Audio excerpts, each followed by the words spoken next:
like a hand of rusted shame. So do you laugh or does it cry?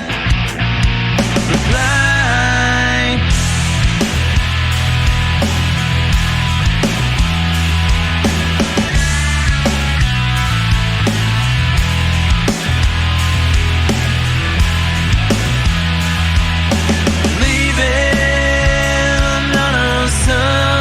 Train only yesterday. You lied. Promises of what I seem to be. Only watch the times go by. All of these things you said to me.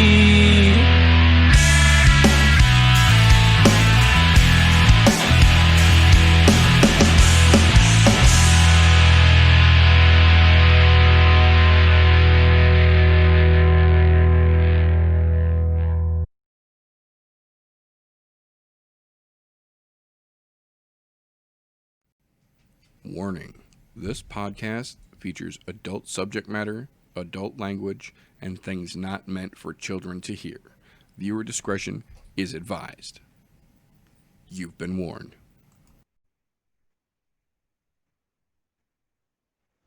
We could be. We might be.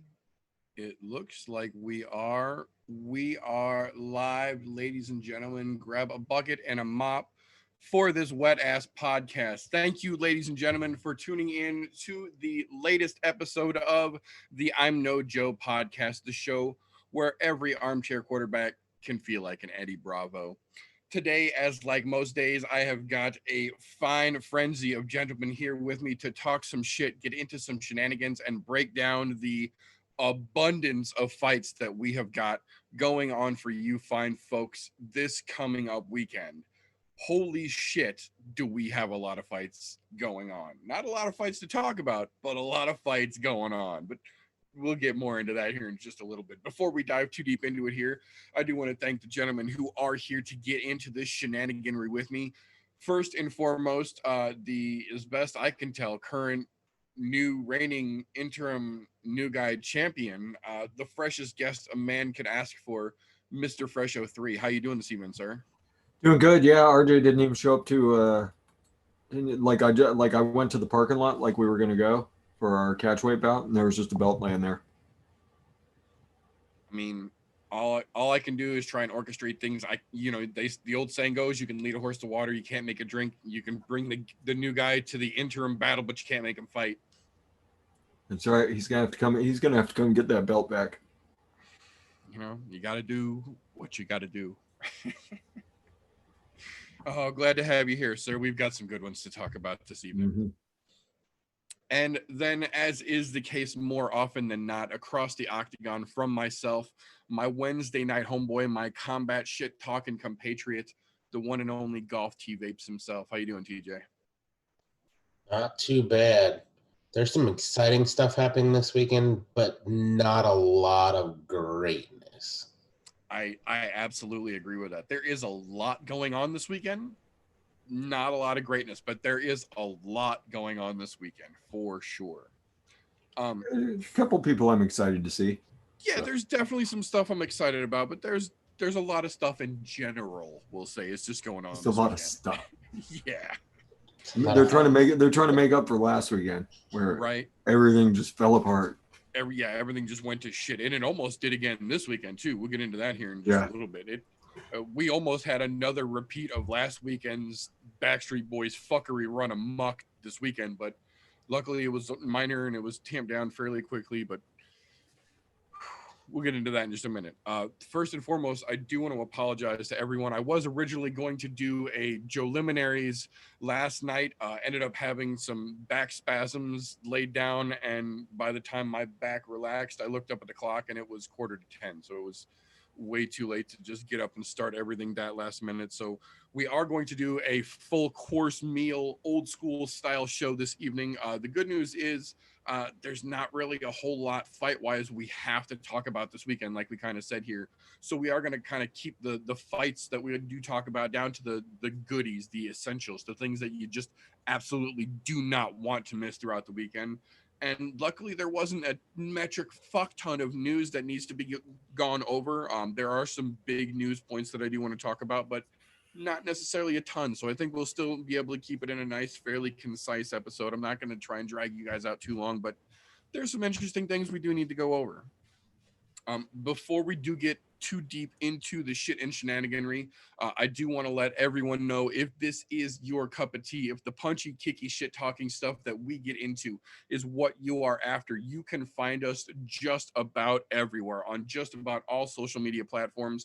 Facebook, I'm No Joe. Instagram, I'm No Joe. YouTube, I'm No Joe. And if understandably, these Instagram influencer level faces are just too damn much of a distraction for you and you can't process the information, fret not, mon ami. We've got you covered there as well. You can get the I'm No Joe podcast in your podcast consumption platform of choice through anchor.fm/I'm No Joe. And if you feel gracious enough to support the shit talking and shenaniganry we get up to around here, patreon.com/I'm No Joe, as well as helping out around what we do here. That also gets you access to the behind the scenes, the unaired, and even the unairable things that we get up to on the I'm No Joe. That being said, we are going to dive into, first and foremost, the crunchy little appetizer bits that will be the news and recent events portion of the show this fine evening. Like I said, not a ton of news to go over, but the things that we do need to go over, oh, we have got some interesting one, friends. First and foremost, probably one of the biggest that we will talk about this evening. I did not ever think it was going to be a thing that we would talk about, let alone actually need to address, because it's about to be that big of a thing.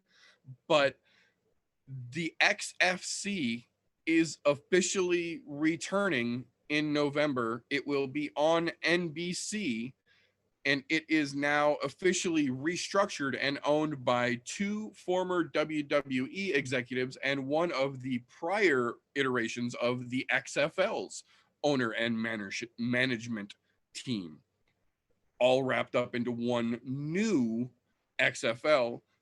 They have got several, as you would expect, ex-UFC fighters. They have got some old school names that a lot of folks won't even recognize, but they're bringing them back out. I don't know how this is going to fare, but I do know that come November 11th, we are going to have mainstream MMA on regular network television again.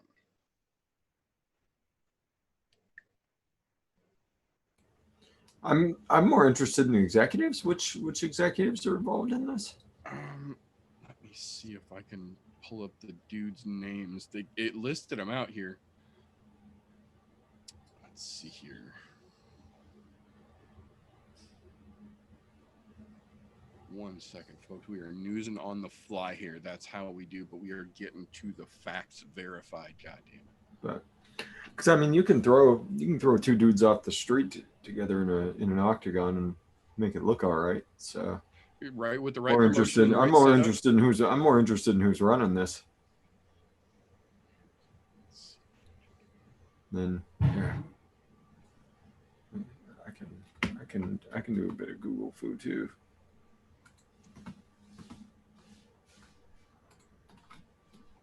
Well, there's one. Their advisory board, Pat Miletich. Yeah, Miletich is on the board. Shit, I just saw it. Here we go. Okay. November launch. The board is made up of CEO Steve Smith, former WWE executive Myron Malotki, and several others. I'm using air quotes for those of you listening. Several other former executives from WWE and the XFL.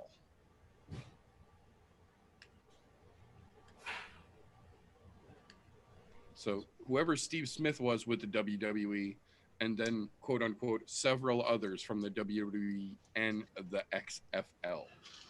If I'm leaning on anything right now, it's Pat Miletich. I'm like, they've got some entertainment promotion guys on the team, and they've got Miletich on board. So they've kind of got a decent foundation to start with. Like, they've got guys who know how to put on a show and guys who know how to make fights make sense and be entertaining. Wonder who they're going to have do the announcing for it. Yeah, that and the commentary. Like, who are they going to have sitting at the desk? Who are they going to have sitting ringside to give you the play-by-play? Yeah, the ringside commentary is going to be huge for that. Because if you're on prime time, you need to have somebody who knows what they're talking about there. That and somebody who's good on the fly, because you can't have any shits, dams, fucks, anything slip when you're on NBC. Every censorship is going to cost the network money. Yeah.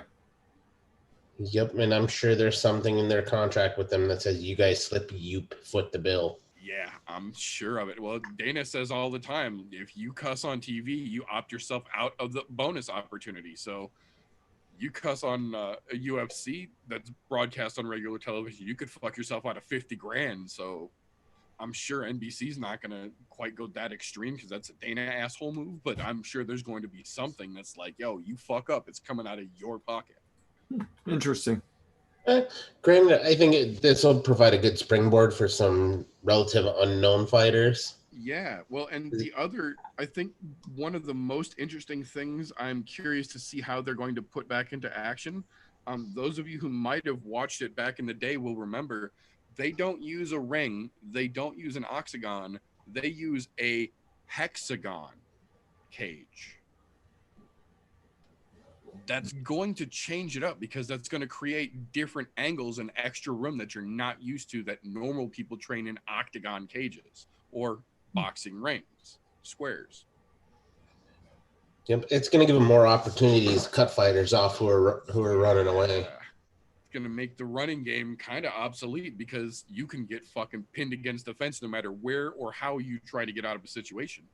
Yep, and don't get backed into a corner because those corners have a lot less angle to them than that octagon. Yeah, man. It could make for a real bad Muay Thai situation if you don't know what the fuck you're doing. Yeah, I'm kind of curious to see how that plays out. November 11th is when they make their return debut. So Thanksgiving season's going to be interesting this year, folks. That's for damn sure. I agree. Fascinating. Another interesting thing that we found out that will tie back into what we will talk about a little bit later on this evening. We found out yesterday that Glover Teixeira had a ticket to the reunion. He's got himself some Backstreet Boys. The good news is they did not cancel the fight like they have been doing with a lot of these scenarios. They just moved it all the way out to October 3rd to make damn good and sure ain't nobody coming back into that ring has any chance of picking themselves up a spare ticket. Yeah. So I am glad to see that because I think Santos versus Glover is going to be a real good fucking fight. It's going to be a real good fight, and it's going to tell you a lot about where the top of that division stands with no more John Jones and Dominic Reyes and Jan Blachowicz going for the belt now. So I think that fight's going to tell us. That fight's also going to tell us where Santos is sitting after his knee rehab. Mm-hmm. Yes, sir. And that's going to be a big factor as well. From the videos I've seen of him training, he looked fucking like he's pretty much back to himself. I mean, it's hard to say 100% that he's 100% there because you're not seeing him in an actual contest. Yeah, you're just seeing him kind of go. Yeah, you're just seeing kind of the training videos. And don't get me wrong, training will tell a lot about a person, but it doesn't tell everything until you're in the midst of the shit. Yes, sir. Yes, sir. No, I agree. The shit that we have seen of him training now looks very, very intriguing. When you look at what he did against John on one leg, looking at a supposedly legitimately full healthy Thiago can be a whole lot of problem for everyone standing in 205 right now. And man, don't write off fucking Glover. Man, I've been telling people that. Right? That's the other half. That crafty old bastard ain't going nowhere. No matter what they want, he ain't going nowhere. No, he's making a run for that fucking title. And I say Yeah. more fucking power to him right now. Hey, he's legit as it gets right now, and he has fucking proven it multiple times in a row. I'm not fucking doubting him until he gives me a reason to at this point. He's fucking proven his butter more than enough times for me to say, hey, fuck it, go for it. The other thing that means is that we have officially lost the main event for this weekend's card, which sucks because A, that was a great main event. B, the co-main event is not exactly main event material. That's kind of why it was the co-main event. We now have this weekend that we'll talk about later on, UFC Fight Night Vegas 9, Watterson versus Hill. Yep.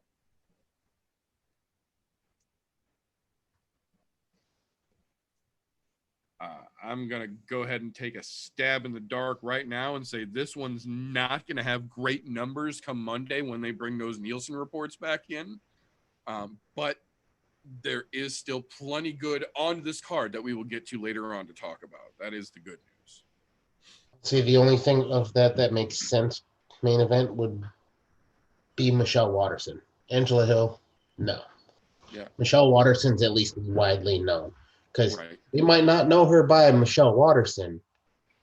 You tell somebody Karate Hottie, yeah, they know who the fuck you're talking about. Damn Karate Hottie's fine. right. Woo. Yeah, people recognize Karate Hottie even on the fucking super casual level. I promise you. Don't think so? Look at my thumbnail. And that's the PG-13 version of the shot that she did for the ESPN cover. Boys and girls, she bad. Yeah. We'll get to that later on. Interesting move. I'm very, very curious to see how this plays out. Dana, during one of his appearances in front of the press this week, let everyone know that he not was thinking about, not was considering, was in motion, already set in wheels going, booking not one, but 2 fights actively for Khamzat Chimaev, the gentleman who we saw previously take 2 fights back-to-back in 2 different weight classes. They didn't say specifically if these are both going to be at different weight classes, but we do know who both of these opponents are already. The first one, he will be facing Gerald Meerschaert next weekend, which that's not an easy fight for anyone to begin with as well. So holy shit. But then they're so fucking confident that while actively booking this fight with Gerald Meerschaert for next weekend and getting him flown to Vegas tomorrow so that he has a week at the UFC PI to kind of get back into shape, get all his tests done and shit. Then they also originally wanted to get him on the card with Khabib in Fight Island. Something fell through. They did confirm today he does have his second fight. He is fighting Damian Maia on the first trip back to Vegas after Fight Island. I think it's December 1st or December 2nd. Yeah, so he's facing Gerald Meerschaert next weekend, and then win, lose, or draw, they said they're keeping Damian fucking Maia for December, I think it's December 2nd. The first Vegas after they leave Fight Island again. See, now there's the fight. There's the fight I'm interested in. Like Meerschaert, based on what we've seen from Chimaev, Meerschaert might just be another victim. Yes. There's potential to keep it interesting either way. But it looks as for what we've seen so far, it looks like Meerschaert is going to be a warm-up. Yeah. But Damian Maia, on the other hand. Yeah. Now there's a test for the young buck. The rubber is hitting the fucking road on Yeah. that one. That- there ain't that's- no that's walking getting- through that. That's getting fucking serious in a hurry for For a a young dude who's guy. got 2 UFC fights under his fucking belt. Well, yeah, considering you just came off the Contender Series and are fucking getting into this kind of heavy shit. Chimaev wasn't on the Contender Series, was he? No, I think he got picked up Oh. straight on a last-minute replacement. Yeah, Oh, he got yeah, picked that's up right. as a last-minute replacement, and then chased Dana White down Yeah, caught him in at the the hotels hotel. in Abu Dhabi and said, "I want another fucking fight. Said, I'm not going home till you get me another fight. Yeah. So Yeah. he did. I'm not gonna leave you alone tonight until you give me another fucking fight." And he did it. That And, makes destroy, all and, this. destroyed that gentleman And in quick walked through succession as them. well. Yeah. I like this though, that they're fast tracking him, because that kind of guy that wants to go out and find the fights, yeah, fast track the fuck out of him. If he's winning, let him run with it. Let him fucking run. Because Dana specifically said, I wouldn't do this for any fighter on the roster right now. I'm doing this for Chimaev because we've seen Chimaev capable of handling this. He's the only guy right now I would do this for. Quote Dana White directly. I was like, oh shit. He's fucking serious about this kid. Yeah, Chimaev ain't no fucking joke. No, we could be literally watching the fucking astronomical rocket ship of a career take place within the Backstreet Boys reunion happening. Yeah. Inside of a year. Yeah, a whole fucking straight to the top inside of it. stardom. 4 fights inside of it. Like I said, Mearshart, I think, like he could give him a little bit of a problem right at the start, but you ain't gonna stop that boy's takedowns. No. You ain't gonna stop him. And so Damian Maia in December, like that's plenty of time to heal up now if this anything kid's got happens. a challenge. Yeah. Rocket's going up. Yeah, that dude is on a curve like this. He started here. There's not even a curve. It's just a straight fucking. Yeah, he's going right the fuck to the top right away. That's fucking impressive. And I mean, they went from, oh, here's a replacement fighter to, oh, he's gonna have another fight because he did well and he wants one, to here, let's throw him into fucking the title talks. Yeah. Yeah. Because he said within 2 years. Chimaev said within 2 years, I want to be talked about as getting that title shot. And if he beats Maia, trajectory, that's the perfect trajectory, because that's a big name. Yeah. And that dude's been at the top for a long fucking time. He fought for the belt before. Yeah, I mean, he fought Woodley for the belt, so he's a former title contender, a former title challenger. Yep, the dude's definitely on the right track. Young guy's resume. Years. It could get get real interesting real quick if this boy is serious. And Dana specifically said this kid can and they will let him go back and forth between 70 and 85. Because he made his debut at 70 and said, no, my class is 85. Book my next one at 85. Came out at 85, or reverse it rather. Took his fight at 85 and said, no, 70's where I'm at my best. Took his second fight at 70, made weight 7 days later, no fucking problem, and looked even better at 170 than he did at 185. And Dana said they're going to let him keep going. Animal. That's serious, man. That's serious. He's on a whole new level. If he pulls both of these fights off, dude, fuck it. I'm throwing my hat in the ring. I'm buying the jersey. I'm sending it in for autographs because I want the autograph before he gets big. I know we're not supposed to take comments from the audience, but David R., A, we haven't seen it, and B, if you're as good on the ground as that kid is, like, he could not be stopped. In his 2 fights, the strike count differential was 196 to 2. Yeah. In 2 fights that both took less than 2 minutes in 2 different weight classes in the span of a week. Yeah. That's kind of good stand-up striking, I think. Look, on the other side of that, if we're gonna pull up the what his stand-up game looks like, let's talk about Khabib's. Khabib, fucking really not a great striker, but he has that fucking fantastic wrestling takedown, continued ability to ride somebody out, wear them out, and then just beat them up. Chimaev's that same guy. Yeah. Except for he's on a different level, in my opinion, than Khabib, because he chased down Dana for this. Yeah. Khabib did not. Chimaev is something special. Yeah, there's something about that kid for sure. both of the fights that we watched, everybody in the room was just like dumbfounded. Yeah, absolutely.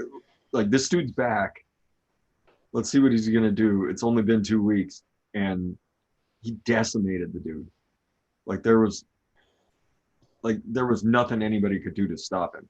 And you could see with his skill that even people with much higher ability are gonna have a lot of trouble with that dude. It's gonna get real interesting real fast. Like I'm curious to see how Mearshart fares against him, because that's gonna be an interesting puzzle. But if he can go through Mearshart the way that it looks like he might be able to, him and Damian Maia could literally be setting him up for a title run within a year. Yeah. Izzy made a title fight in 8. Izzy made it to the title in 8 fights. Yeah. Yeah, this could be looking at 6 fights. This 4 could put him in the talk. Realistically, this 4th fight could put him in the fucking conversation. Yeah, you get him a ranked guy for the next fight at 5, and then by the time 6 comes around, like you have to start asking the question, like, is this guy? Well, look at it this way. Is there anybody that can stop this guy in this division? Think about it this way. Come December, assuming he beats Damian Maia in the beginning of December, between now and the beginning of December, think about all the fights that are happening at 170 pounds alone, between Colby and Tyron, between Gilbert and Kamaru. We've got half of 170 already locked up. Jorge and Nate are talking about fighting again. So we've got Chimaev basically bottlenecked at the 170 division, but then you've got all of 185 that he can go after as well. And anything he does in either division makes his work in the other division look that much better, because we've seen he can legitimately fluctuate back and forth and do it well. So he's got double the options, and anything he does in either one just makes both or either look that much better. There's a lot of options at the end of the year once these fights that are booked now start to shake winners and losers out too. See him and Gilbert Burns. Oh, that would be a fight. I'm telling you, there's so many interesting fucking matchups for this kid between 70 and 85, assuming he gets through what it looks like he should. Yeah. Well, let's put it this way. Watch Colby Covington get just rocked. I just pulled him just to double check. Damian Maia still ranked number 7. So yeah, I mean, you're looking at after that. If he beats Damian Maia, I mean, you have to give him a top 5 fight. You have to. So you're talking Gilbert Burns, Covington, Edwards, Masvidal, Woodley, possibly even Stephen Wonderboy Thompson. I mean, yeah. Those names alone at the top there of that division. There's multitudinous opportunities for him. Yeah. And any one of them makes him the next title contender. A win against any one of those names makes him the next guy to fight for the belt. Yep, because they're all at the top of that stack, fucking just leapfrogging each other. And half of them have already fought for the belt as well. Yep. This kid's on a fucking rocket ship, man. And he's paying his own fucking way with ass whippings. I'm very curious to see how this is going to fucking play out. We'll see the first glimpse of it next weekend. We'll definitely be talking about that fight next Thursday. I fucking promise you folks that one. Is that the same card as Nate Landwehr? Yes, it is. My boy Nate Landwehr. We got so much good fight next weekend. Oh, that kid. I went back and watched some of his crazy Russian fights, man. Fuck, that kid is smart. Dude. He is smart. It's nice. It's going to be good. I can't wait to talk about that one. I can't wait.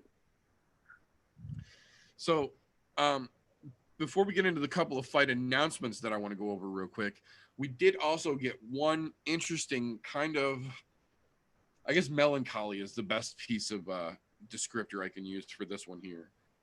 After a fucking spectacular war put on against Bill Algeo just a little while ago, Ricardo Lamas announced that he is officially retiring from MMA. Good. He decided that he took his W. He's going out on a fucking win. He had a great run, and he's not going to risk it. Good for him.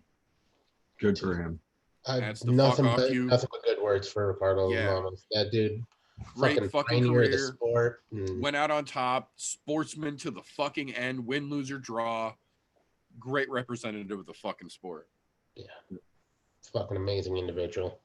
And literally in his last fight, still looked as good as ever. Gave Bill Algeo a fucking run for his money. Still got it. Just decided that it's time. He said he didn't want to go out like one of those guys who waits till it's too late and then makes too many comebacks. He just decided now feels right. He's at that point. He's going to move on and see what else life has to offer him. What are the chances we see him go to BKFC? I wouldn't be sad about it, but I don't know. It will be interesting to see where he goes from here for sure. I'm hoping he does just stay retired, period. I hope he does something that lets him relax and have a life now. He fucking earned it. Yep. So, a couple of fight announcements that have dropped over the last couple of days. The first interesting one here, November 7th, we have got the official move out. It was booked and then unbooked and then shit happened and they tried to do it again. Now we've got the official. It's back on paper. Yan Xiaonan versus Claudia Gadelha is going down officially now on November 7th. Everyone will apparently be good to go. We're going to see it. I'm actually kind of glad that they remade that quick. I am as well. I think that's going to be a lot more interesting of a fight than most people anticipate. It's going to be neat to see. The next one that I think is going to be very interesting to see how it shakes out. November 28th, Gina Mazzani getting back into the octagon against Rachel Ostovich. It's going to be interesting to see how she comes back as well. Neither one of those girls are really on much of a fucking hot streak right now. They both really need the win. I think that's a very good matchup. I'm kind of curious to see how that's going to play out.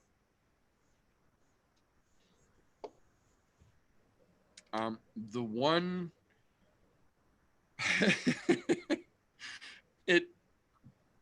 I don't want to say it shocked me the most. It surprised me the most. December 5th, that's what it is. December 5th is that first card back. There is a retirement bout going down on that card. Yanan Wo is fighting Betch Kohea, who, for those of you following along, we talked about 2 weeks ago, was released from the UFC along with Todd Duffy and then brought back so that she can, air quotes for those listening, retire as a UFC fighter. They gave her a single bout contract to bring her back because they needed a short notice fight to fill that card. They're going to allow her to retire as a UFC fighter. It's kind of weird that they got short notice and it's that far out, but hey, whatever. Right. And of all the people they're going to give that kind of a situational opportunity to, a chick who is 4-7.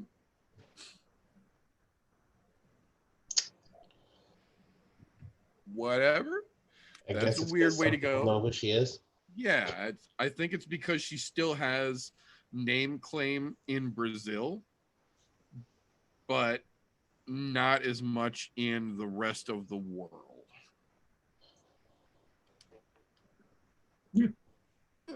Yeah, it's exactly. It's not anything spectacular. It's just kind of a weird way that they went about doing that. But it's nice of them. Yeah, that's what I said. It's a nice way to go. So we'll see how that fight plays out for her. I don't have high hopes, but good on UFC for extending that kind of a courtesy. Yeah. Because Dana White doesn't have a heart. Right, yeah. Since Dana White spends more than enough of the rest of his time being an asshole, give him a little bit of that. And the Grinch's heart grew 3 sizes that day. Right. Yeah, no shit. It is in December. Right. Hey, Yep. There you go. One of the other announcements that they gave us for December, UFC 256, which will be that following week, December 12th. Carla Esparza versus Amanda Ribas. Ooh, Hebus is gonna destroy her. Oh, Yeah. good. Early Christmas for all of That- us. Once again, who said Dana doesn't have a heart? Right? That's gonna be Oh, a decimation. Mandy Hebus is gonna be. She's gonna be doing. She's gonna have all of her Christmas card photos covered in blood. Unless something significant happens to her between now and then, Amanda Hebus, I think, is going to fucking steamroll Carla Esparza. And it's going to be on pay-per-view, so there's going to be way more eyes than normal that get to see it. So, Yeah, that's gonna be a hell of a Christmas present. Go ahead. Yeah. You better get your Christmas photos down early, Hebus. yeah, I'm in for it. Esparza, just buy the Christmas presents now because you ain't gonna be getting no bonus money. Yeah, you need to get the. Oh, you need to get your Christmas photo taken early because Hebus is gonna come after that nose and just bust you open. Yeah, and she's prone to stick it out there to have it smack Yeah. more than enough times. There's plenty of fucking highlight reel footage to verify. I'm not just picking on her for that. It's kind of her trademark. She'll stop your fist with her face real good. Yeah. And Hebus loves to bloody people up. Yeah, she literally gets off on it. It's her excitement factor in the fight. Wow, it's gonna be good. Is she such an adorable little thing? Yeah, she's one of those. She's like Rogan said, she's a nerd assassin. She's just like a giggly, goofy little girl. And then you see her flip that switch and it goes carnal and she becomes the fluffy rabbit from Monty Python. Yeah. Oh man. So that's what's gonna take to stop Hebus at this point, the holy hand grenade of Holy Antioch. hand grenade of Antioch. Yeah, All right. man. I think that's the only thing that's going to derail that one at this point. Oh. But at this point, I'm in for it. She's I'm down. another one. She's paying her ticket with ass whippings and earning her own fucking way. So Exactly. I'm in for it, man. Let's fucking let him go. You're no longer the knights who say me. Right? He's pulling his whoop. Okay, Cat. Right. You're having too much of a party here. So from there, again, Backstreet Boys have been fucking it up for everybody across the board. BKFC is no exception. There is BKFC 12 going down after the third rebooking Friday night, tomorrow, September 11th. They have now been whittled down from a 7-fight card to, I believe they just have 3 left. They did manage to keep Hector Lombard on, but he is now, instead of fighting Joe Riggs, fighting Kendall Groves, another former UFC fighter, just not quite Joe Riggs's stature or striking prowess. Still going to be an interesting match, but I'm not talking about Kendall fucking Groves. I'll watch it, but I'm not going to give you guys a waste of time about it.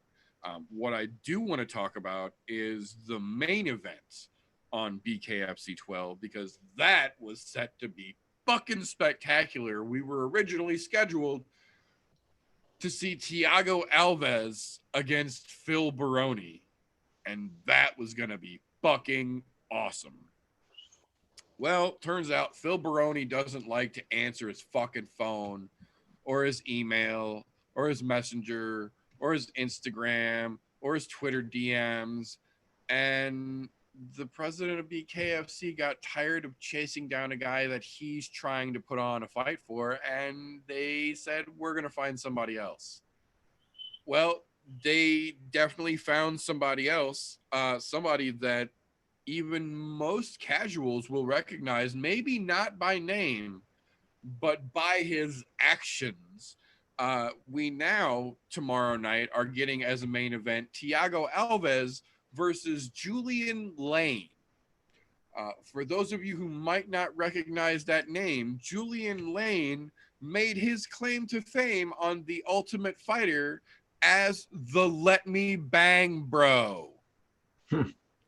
The pink mohawk, tears down his face, rage of just wanting to bang is coming to BKFC. Yeah. It's a good place for him. They'll let him bang. Yeah, I don't know that it's going to be as interesting of a match as Baroni was going to be, but I tell you what, it's still definitely going to be an interesting match, and I'm definitely going to watch it. I don't necessarily think we need to break it down because it's still a bit of a sideshow, but it's definitely worth mentioning for the folks who weren't aware of what's going on.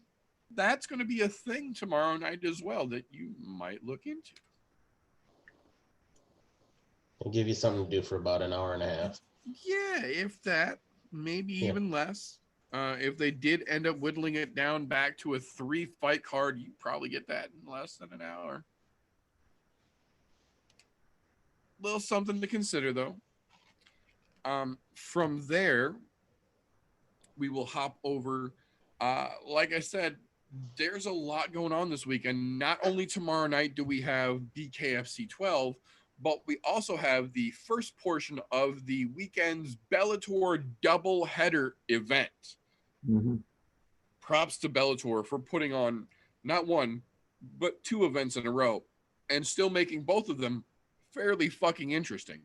Neither one of them are huge. Neither one of them have a whole lot going on, but they are both very interesting, and both of them have some very interesting fights going on.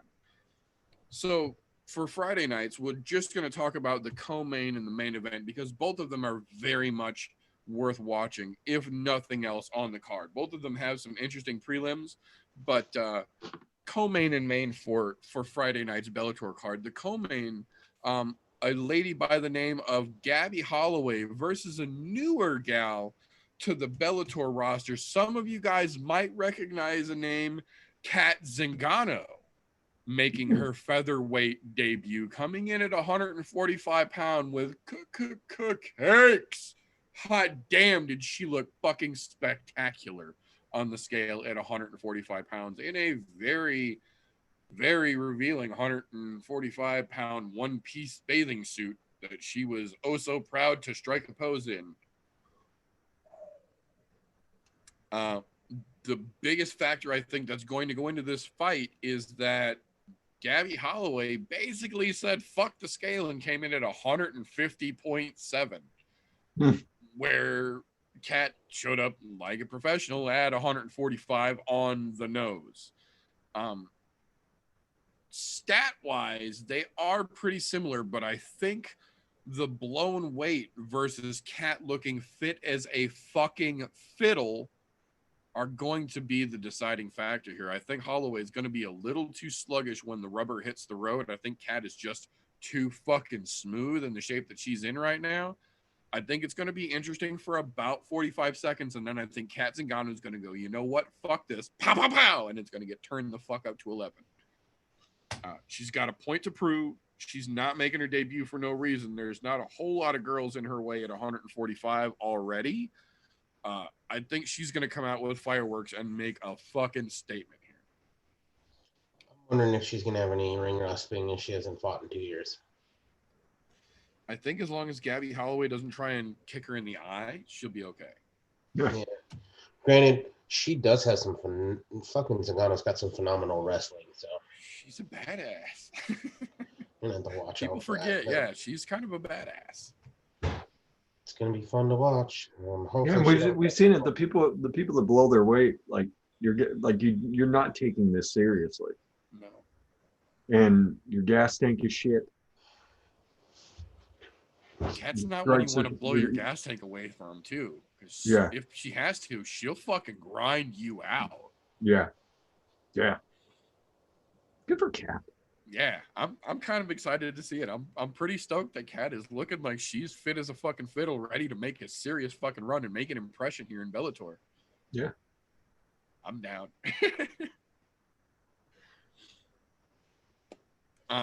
That brings us to tomorrow night's main event.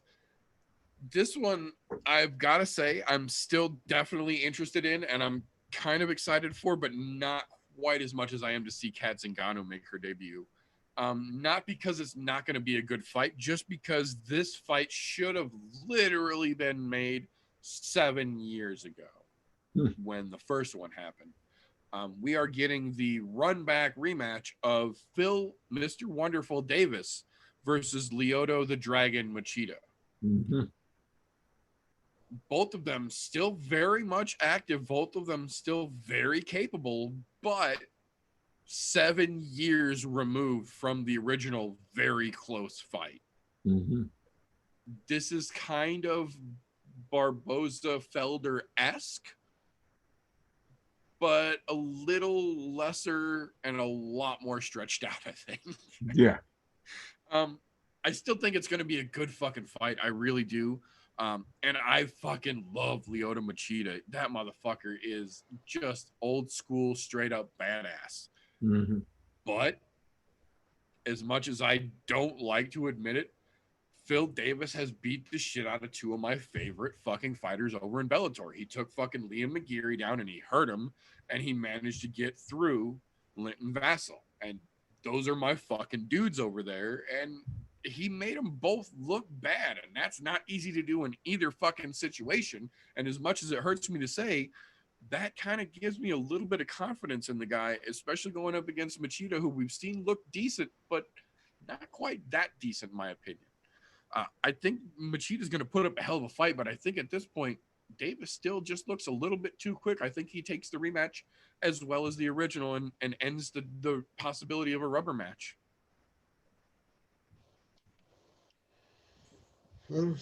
I'm hoping Lyoto doesn't look like shit. However, he's been on the tail end of his career for a while. And to be honest, I think he's been kind of skating by, which I get it. Right. Do you? You do you, man. And I just don't think he's had enough in the tank lately to even come anywhere near even a title shot there. So I think, as much as I hate to say it, Phil Davis wins this. What's really funny is Phil Davis looks like a fucking madman in Bellator. But he could not put it together in fucking the UFC when he was fighting in the UFC. Not and I to don't save know his why. ass, literally. I agree. It doesn't make any fucking sense. He had all the pieces at play then that he does now, as far as we can tell anyway, as long as there's not something crazy behind the scenes we didn't know think about. he had some sort of mental fucking block of, oh my God, I'm in the UFC. I'm fighting the best fighters in the world. Now I'm in Bellator. So it's kind of like the backups is what I'll call it. Yeah. Because I can't call them bad fighters because there's really not a bad fighter in Bellator either. Well, I take that back. There's a few, but for the most part, they have a solid roster. Yeah. And so I think he just had some sort of mental block in the UFC. And now that he's running the tables and he's getting paid over there, guess what? No reason to leave. That's what I see with a lot of those guys who make this switch. Like, look at Bader. Bader was on a fucking hot tear. Couldn't do it in the UFC after his tear that he was on there, holding champ status for a while. Until came along. I'm just saying, he's making so much money over there. Even if the UFC offered him a contract now, they couldn't compete with the money, so he'd stay in Bellator. Yep, I agree. It'll be interesting to see what happens there, but I don't think Lyoto Machida wins the fight. I really don't. I think Phil Davis gets it done. I mean, his pink fucking shorts. Right, fucking pink ass shorts. Yeah. No, I can't be mad at him. If you're gonna fight a dude, why not wear pink shorts? Fuck with their head a little bit. I was like, hey, I get it. I fucking get it. I get it, dude. It's just, don't expect me not to fucking bust on you for it. and you know what? Maybe I'm looking at it the wrong way. Maybe he's just supporting booby cancer. All right, dude. Support away, please. Yeah, you never know. You never know.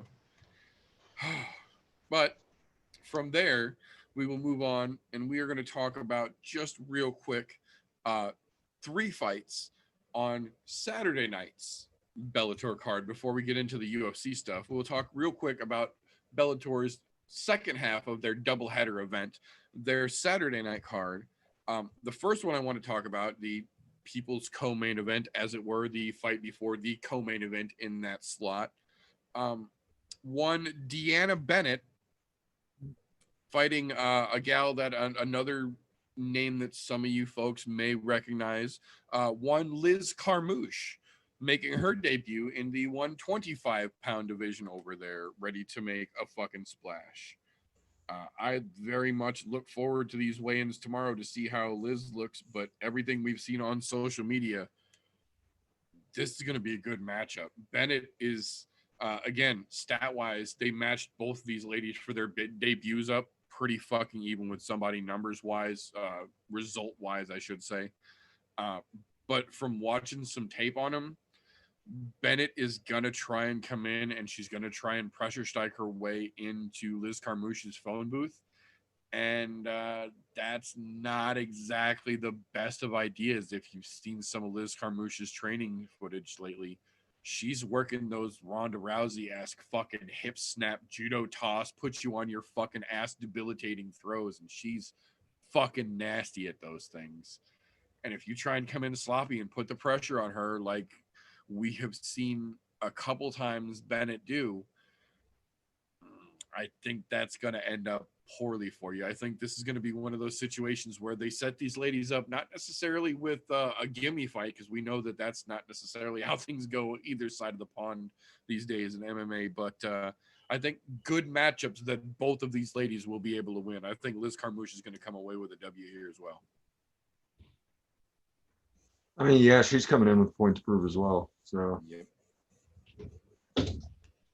yeah. That did, yeah. I have to give it to the veteran in Carmouche, because Carmouche has been around the game for a long fucking time. Hell yeah. And I think just from the fights that she had in the UFC, that's going to give her the edge, because she was fighting some stupid high-level competition. Well, you also have to consider the biggest factor that they've been asking her about literally every time she sat in front of a camera all week long. She is the number one training partner of one Alima Lane McFarland, the current belt holder. They're 10th Planet gals. They train together as training partners. Well, they did up until now anyway. Yep. Fringing on somebody's territory. Yeah, she's made a point to say, like, that's my girl and I love her, but if they put that contract in front of me, I'm signing that shit and we're lacing up gloves. It's gonna go down. So that could be real interesting, man. It could be real fucking interesting over there. It'll be fun to see what happened. I'm kind of curious to see how it goes down. I think both these ladies have a good introductory fight in front of them that should both result in a very nice debut. So from there, we will go and talk about the actual co-main event for Saturday night on Bellator. A very interesting, again, matchup here that isn't really getting a whole lot of attention anywhere for some reason, but it's going to be a fight worth watching. I can promise you that much.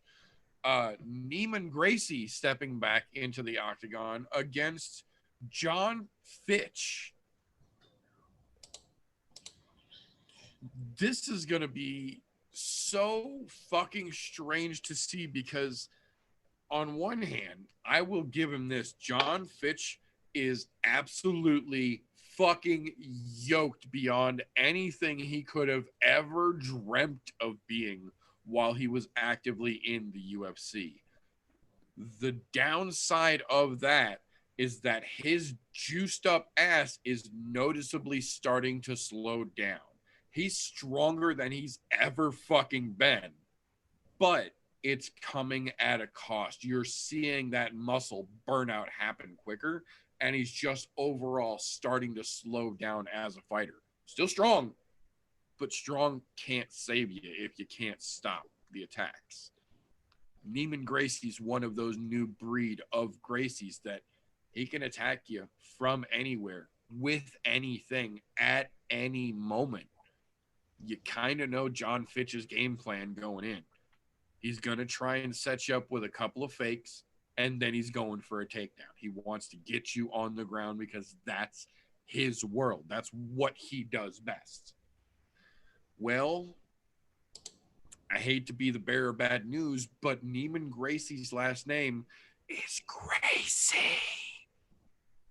Those Gracie boys don't do bad on the ground. None of them. None of them do bad on the ground. Neiman least of all. That boy bad. He can fucking hang when it comes to ground fighting. And I tell you what, John Fitch might be strong, but strong don't beat technique. When used properly, at least. I think it's going to be an interesting match, but I think Neiman gets his hand raised here. I think Juiced Up Johnny is just a little too slow, and you can't give a kid like Neiman opportunity. He'll take it. I concur. I concur with that. The only thing I'd like to add, Fitch has been in the fucking 18th fucking middle of the fairway for so goddamn long. I'm surprised nobody's ran him over with the fucking cart coming up the fucking fairway. Yeah, I agree. And he's needed to hang him up for a while. However, I guess if they're going to let you pass on juicing, feel free. Just know that it's fucking you in the long run. Yeah, you're definitely burning that candle at both fucking ends, and it's visible.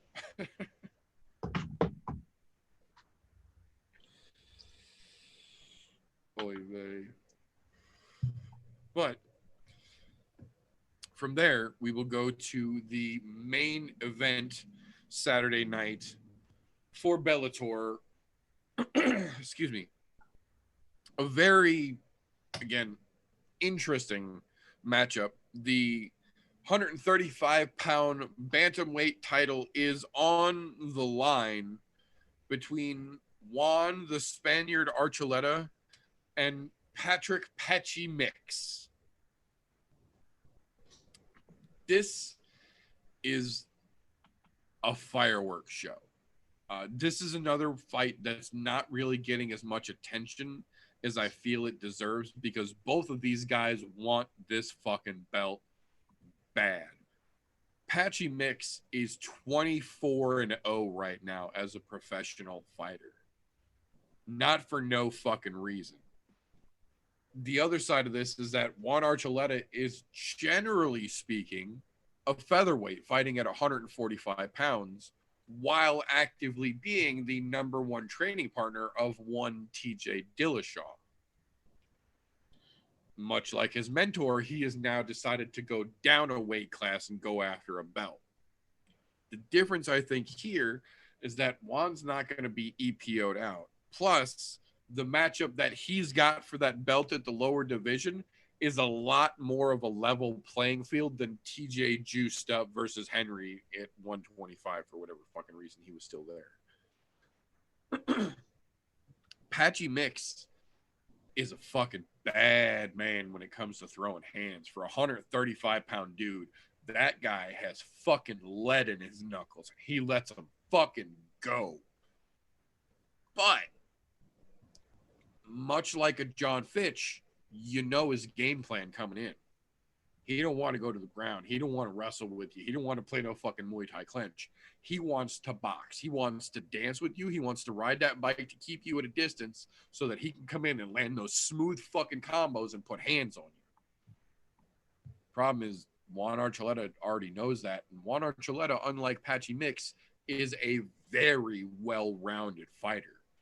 He can pretty much do everything from everywhere and can adjust in the fight very, very beautifully. And I think it's going to be a problem for old Patchy Mix. I think Mini TJ is going to show his mentor how this weight drop shit should be done. I think it's going to be a great fucking fight. But I think Juan Archuleta walks out of here with a 135-pound belt strapped around his fucking waist. It's gonna be exciting, no matter what. Fuck yeah, it will. It's gonna be. They're gonna go nonstop. Yeah, 135-pound bangers going for a belt. Yeah, There's going to be some leather fucking slung. I promise you that. yeah. That's gonna be nice. It's gonna be more exciting probably than what's going on the other channel. Yeah. For a good portion of the show, I agree. It's the absolute mayhem there. That's going to be fucking wild, I think. Yeah. It's going to be a little strange to see what happens, but it'll be interesting.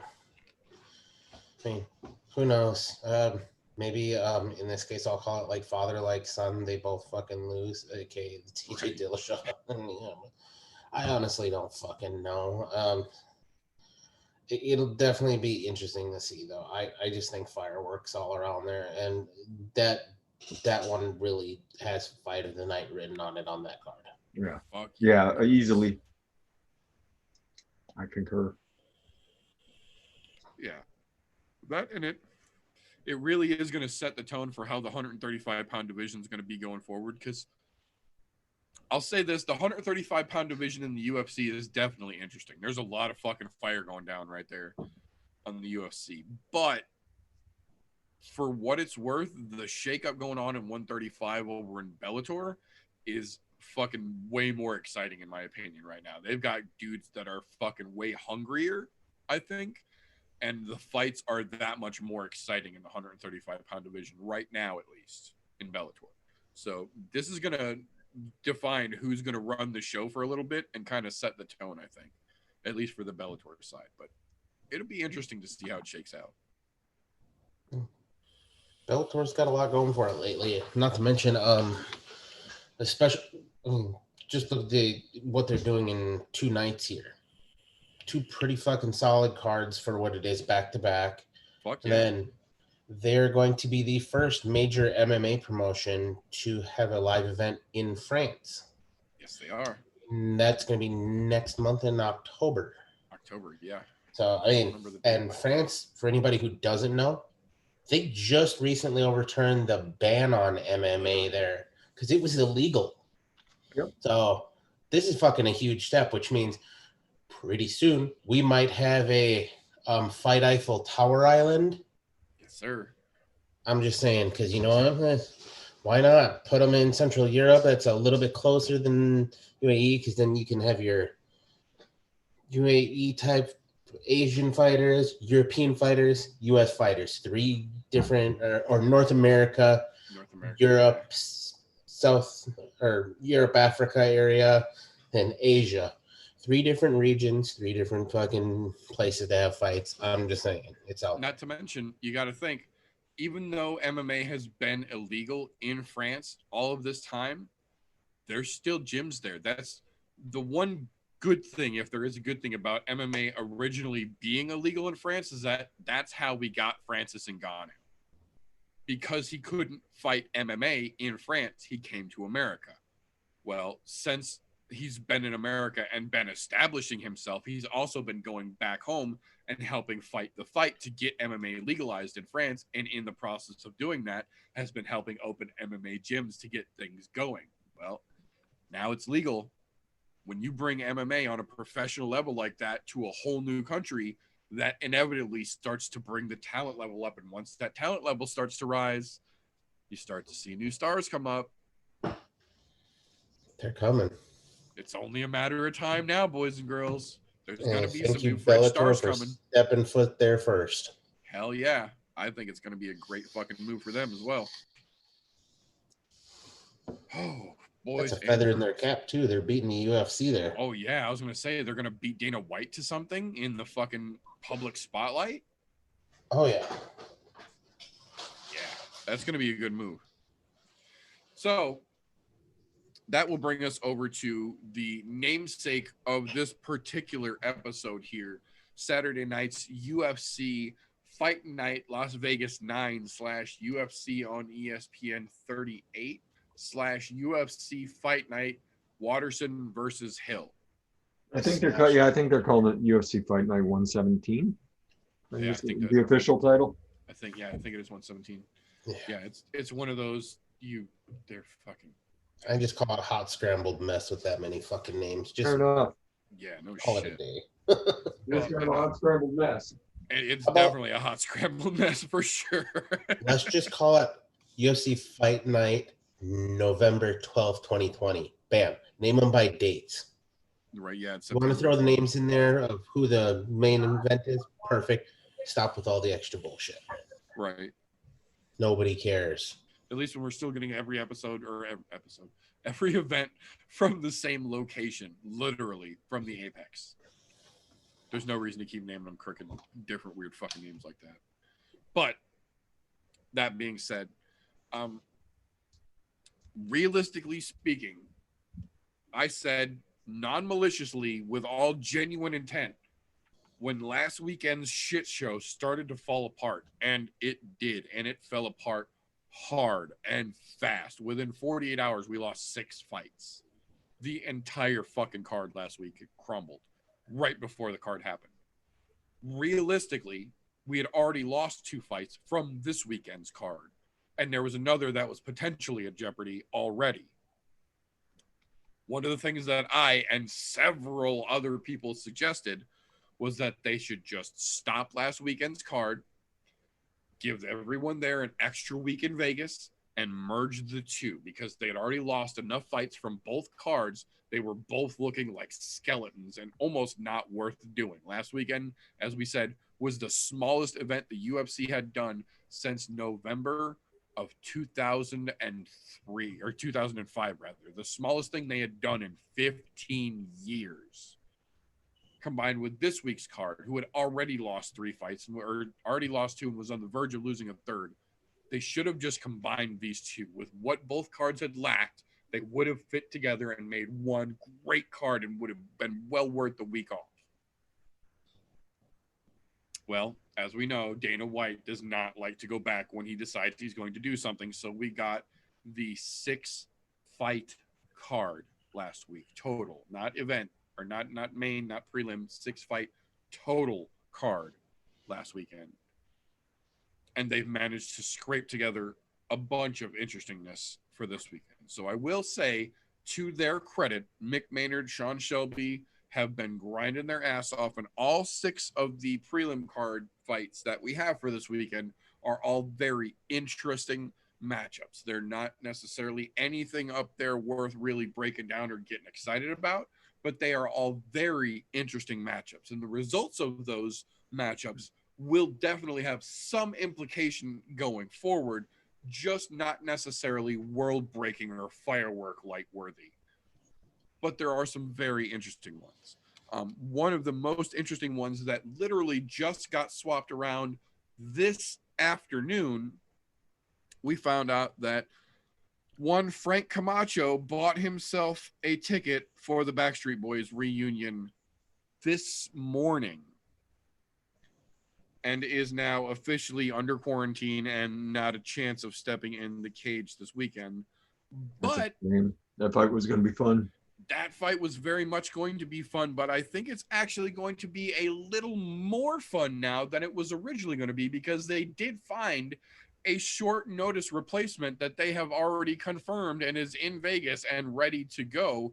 Should be on weight. Everything should be good to go as of Saturday. The matchup is now going to be Brock Weaver versus Jylin Turner. Oh, okay. The Tarantula stepped in on short notice and said, I got this. I am intrigued again. Okay, Jylin. Right? Okay, yeah, that's an interesting matchup all on its own. Yeah. The fact that he was willing to step in on short notice and go, no, I'm still good. We're going to do this. I'm on board. That makes it a very fucking interesting fight to me all of a sudden. Yeah. I like it. I like the gumption again. Yeah, the Tarantula is always dangerous, and the fact that he was this confident against a guy who's a heavy hitter in Brock Weaver. Brock Weaver's wild though. Yeah, he's just a wild man when he gets in there. Like, if you can get past the first little bit, like he can be a manageable fighter. And Jylin will manage the shit out of him. Oh yeah, he's lanky as fuck too, so he can keep him at distance. I mean, although there's the one thing I will say about the Tarantula. He is either a win big or he fucking loses. There's no in between with him. He's had knockout after knockout. The few losses he's had in the UFC, one was via knockout, but that was his first fight in the UFC against Juan Vicente Luque. Mhm. who was just on an absolute fucking tear. I was gonna say we've seen what that motherfucker's capable of. And then his other fight lost in a decision because he didn't get it done early. If you look at Jonathan Turner's fights, they end in the first round. He puts people away. So, I mean, it's no different than So what does Brock Weaver. So I mean, it's going to be a really interesting fight to see what happens and who goes to sleep. Because if this thing goes to decision, it's a fucking coin flip, in my opinion. if this goes to decision, it's going to be a sloppy ass fucking mess from about middle of round 2 on. Oh yeah, guaranteed it'll be ugly after that. Yeah. But No, yeah, I mean, Brock just hunts. He just hunts for that wild ass fucking knockout. So that's a fun fight. That's a genuinely fun fight. Yeah, I'm very intrigued. I'm very, very curious to see how that one's going to play out. I think it's going to be exciting to watch. Yeah. So for our main card breakdown here, we will start right out at the top. Things have been shifted around a little bit. The first fight to open the main card this weekend now will be Kyle Nelson stepping in against Billy Quarantillo, as he has clarified, not Quarantillo, Quarantillo. Quarantillo. This is going to be a very, very interesting match. Kyle Nelson is one of those guys, when you look at him, you don't understand how the fuck he gets to 145 pounds, because that gentleman is svelte, as they say. He is fucking yoked. That boy big. He's about my size. That's how he gets there. To be fair, Billy Quarantillo is fucking cut. That dude has abs in his abs. He's a little fucking hot mess himself. The difference here is that Kyle Nelson very much plays on his strength and uses his gigantic arms for a featherweight to put motherfuckers to sleep. Whereas Billy has a very well-rounded tool set for such a young guy in the game. He's shown a little bit of just about everything, and he's quick as shit with it. He slides in with quick submissions. He's got great counters. His feet don't stop fucking moving, and he can bounce in and out of takedown attempts. We've seen him throw some good fakes and rolls. I think it's going to be interesting to see what Kyle Nelson can get off, but I think Billy is just going to be able to run circles around him. It's just going to be one of those things where I think Nelson's going to try and put a game plan down, and Billy's just going to be too fucking quick for anything to stick. We're going to see Nelson get frustrated, and Billy's just going to do his thing and then end it. Yeah, the last time I bet against Quarantillo, he proved me really, really, really fucking wrong. Really fucking wrong. And this is actually a similar fight to the last one. Kind of a yoked dude coming after him. Yep. And he just wears him out. He just wears them out until they're kind of, and then it's game over. He starts working his plan, and I see this going eerily similar to that fight. I see it getting shut down one way or another in round 2. Yeah, this is definitely going into deep water.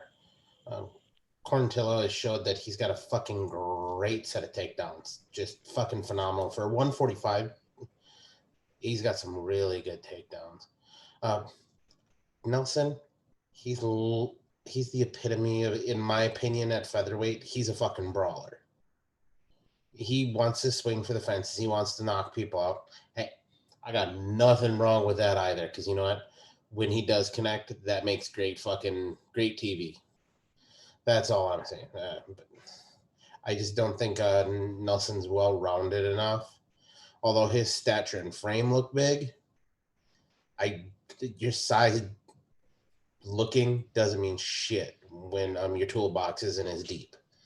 I mean, when you're working with just a screwdriver and a hammer and the other guy's got a fucking set of power tools with him, right, there's a big difference there. Now, I'm not calling Quarantillo a great, well-rounded fighter at this point in his career.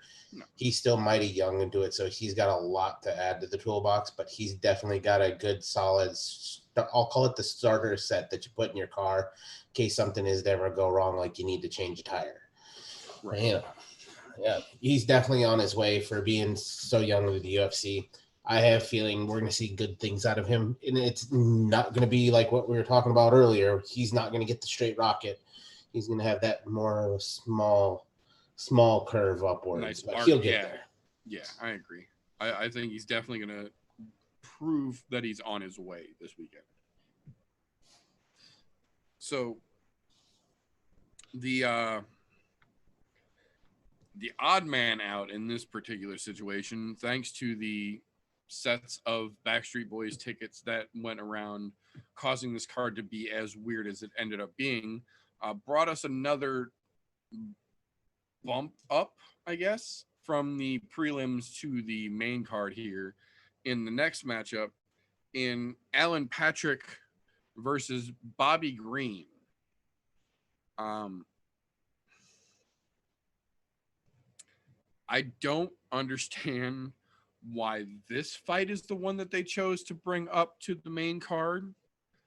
I will give it this. This fight is absolutely undeniably going to be soup can on soup can violence. Both of these dudes are pressure forward. I will punch you in the fucking face. Stop punching me. I'm punching you kind of fighters. There's not generally a whole lot of technique or game plan coming from either one of these gentlemen, but they are both very much known for violence and forward pressure without the ability or common sense to back up in most situations. There will be an unconscious moment from one of these gentlemen. I'm not going to say it's going to be pretty, but it's going to be, oh shit, kind of quick and exciting. I'll give it that. My instinct is to lean towards Bobby Green in this situation just because he's got a longer career of being a soup can. So that experience of derp to derp, bite your mouthpiece, throw another punch is ingrained a little harder than it is in Alan Patrick as of right now. But it's not going to be a spectacular fight, but it's going to be violent. I'll say that. I think Bobby Green gets it with a little excess in violence, but maybe not an excess in technique. You know, since it's two soup cans supposed to be thrown at each other, you know how this is going to end, right? Like this is going to the mat. Yeah. Like this is going to the mat, and somebody's tapping. It'll be an ugly ass rear naked choke or something. But somebody's getting choked out, and I'll go with Bobby Green too, just because he's got a little bit more experience. So Bobby Green by rear naked choke. Watch it happen, motherfuckers.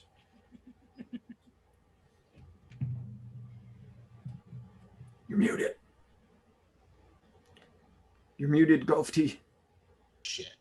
There you I go. did mute myself. I'm over here just fucking going to town. So what I will say is this is Patrick's reintroduction to the UFC. He hasn't fought in the UFC since what they say 2016 or 17 or something like that. Late 2016, yeah. Yeah.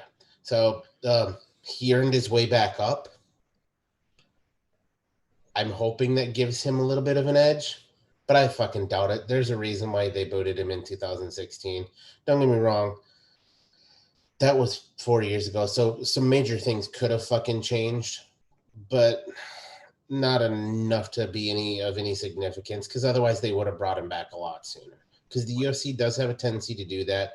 They'll cut somebody early in their career and then see what happens with their trajectory. And if their trajectory is right and they're winning fights really decisively, they'll bring them back. And if they're just winning at a steady climb, they'll bring them back years down the road. And we see that regularly with them. So I think that's all this is going to be, is just a soup can that slowly made his ride back up into the soup cans of soup cans division. I agree. So that will bring us to the next interesting matchup on the card here. The reintroduction of one Mike Rodriguez, a fairly newcomer to the UFC, versus a very angry and back to extract his revenge, Ed Herman. I will give him this. If you go back and you watch Mike Rodriguez's previous fight, he ended a very highly touted Polish prospect very violently. It wasn't pretty, but hot damn did he put force against button, turn off power, good night Gracie. That being said, Ed Herman is a lot higher up of a level fighter than the Polish prospect that he shut the lights out on. Not to mention the fact Ed Herman could have had a fight last weekend. Could have had a fight 2 weekends ago. Could have had a fight the weekend that his fight originally got canceled. But when they told him his fight got canceled, he got so pissed off, he literally got in his fucking car and drove home and turned his fucking phone off and didn't answer when the UFC tried for 2 fucking weeks to get a hold of him. He was that angry. And then when they got him in here, he literally, Dana said, Ed Ruth literally told him when they finally got him on the phone, fine, I'll see you there, and hung up. We're They about don't call to him see. Short Fuse for nothing. Yeah, I was gonna say the dude's nickname is Short Fuse, and you're about to see exactly fucking why.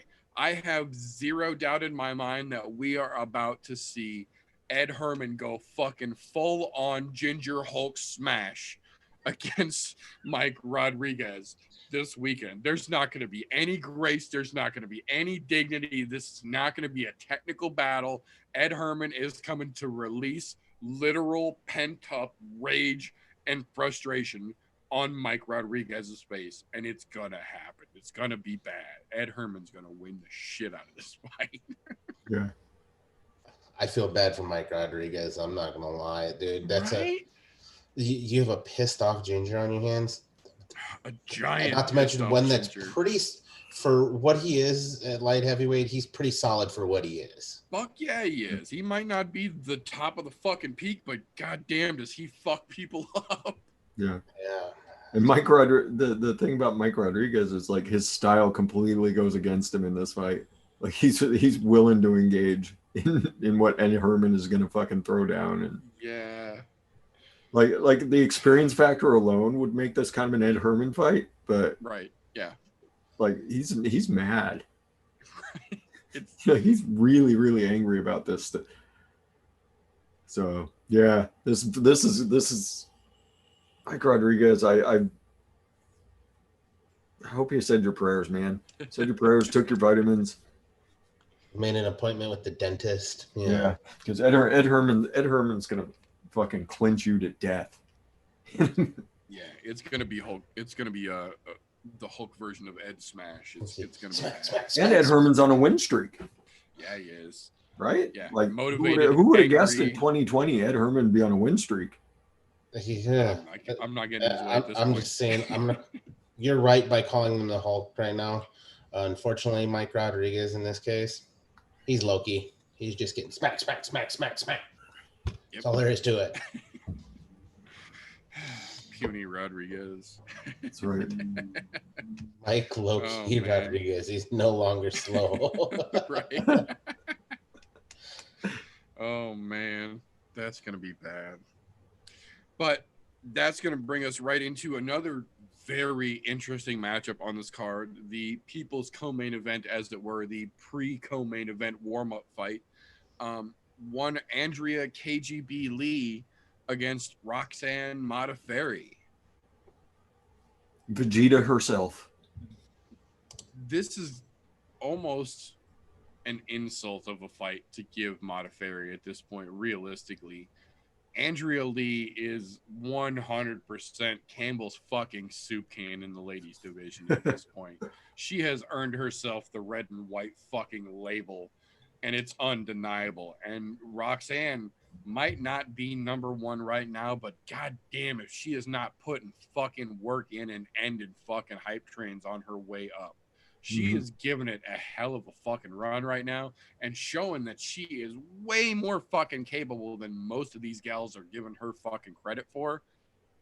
Andrea Lee is almost known for underestimating and overlooking her opponents. And that is a very stupid thing to do with someone like Roxanne Modafferi, who can stand and strike with you who can kick your fucking knee out from underneath you, or who can take you to the ground and then wrap you the fuck up and submit your goofy ass without breaking much of a sweat to begin with.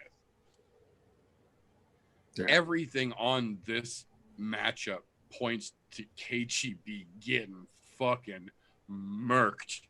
I wished her the best, but essentially at this point, this is Modafferi's fight to lose. There isn't a place that I see Andrea Lee having any sort of an advantage in this matchup, and I think Majin Vegeta wins by death. She's just gonna fucking kill this gal.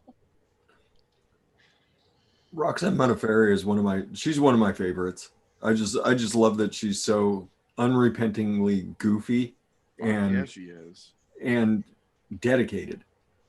Like, she is always out there learning. She is always out there working. People wrote her off years ago. Oh yeah. Just wrote her the fuck off. Said she didn't look like she should be fighting. She can't win fights. She didn't fit the mold. Yeah, didn't fit the mold. And so she went and reworked her style. Came back goofier. Yep. Came back with weirder strikes. Came back with a really good ground game. Ooh, she's almost a female Keith Jardine. There you go. The way that she has kind of reinvented herself, she's kind of a female Keith Jardine. Yep. There we go. But you can't call her mean. That's the problem. She's so she's unapologetically nice. She's the female version of Stephen Wonderboy Thompson when it comes to politeness and absolutely. Oh, I can't wait for her weigh-in too, though, because her weigh-ins are always amazing. Because she doesn't give a fuck. She doesn't give a fuck how goofy people think she is. And her last fight out, she got worked a bit, so she's gonna be looking for a comeback. And AK-47, I don't think you got it. I don't think you got, because she's going to come at you with those weird ass fucking angles, and you think you got her, and then all of a sudden you're on the ground and she's working into some sort of strangle. So yeah, I'm going with my gal, Roxanne Modafferi. I don't know why they matched her up with Andrea Lee. Andrea Lee's on like a 2 or 3 fight skid at this point. And to be honest, I don't think she should be ranked number 9. To be honest, I think she should be ranked below Macy Barber, and Barber's out with an injury due to the fight with Roxanne Modafferi. Now, the injury wasn't necessarily Modafferi's fault. However, still, that 2-fight skid that Lee's on puts her below the 10 spot, in my opinion. If anything, I get it. Roxanne lost her last fight. And it was the decision, and it wasn't, to be honest, it was her own goddamn fault, and I'll say it, because she did not apply her ability to use ground game or close the distance like she normally can. She could have engaged more and won that. Looked like she just didn't show up, but to be honest, I don't think she deserves a fight against Andrea Lee, or better yet, Andrea Lee doesn't deserve a fight against Roxanne Modafferi. Let me rephrase the way I stated that. I think they're screwing Modafferi here, but you know what? I guess get her right back on the right track. Give her a little boost of confidence. Get her back up in there where she belongs. And I don't have anything bad to say about Andrea KGB Lee, because she's a genuinely nice person as well. You watch her interviews; she's really not an asshole. Not too much, no. She's got confidence in herself. Well, if you're a fighter, you have to. So it is what it is. But I just don't think she has the toolbox to actually deal with Roxanne though. Way that people think she does. And I think Andrea is a little bit overhyped. And I think it's because of that whole blonde hair fucking pretty girl in the fucking UFC, because they do tend to hype those girls up a lot. I'm just saying. Oh, I wish Roxanne would come out with the Majin symbol on her forehead. You never know. She might throw it back. It's classic season. I'm talking to the actual fight.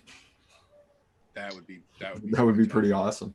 That would be pretty spectacular. Just draw it on so they like a fucking henna tattoo that won't come off when you're sweating.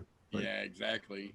Like, is it Cut Man sitting there trying to giving her the squeegee thumb. Do the mom thing, like Right. Hey, there's COVID in that. Put that shit away. Right? Yeah, we'll have none of that. Oh no, it's gonna be fun to watch. That one's gonna be really fun to see how that shakes loose. Either way it goes, but I have a feeling it's gonna be bad for Miss Lee. So that will bring us to, I'm gonna say, probably the most awkward co-main event we've had at least in 2020 so far, if not a long time.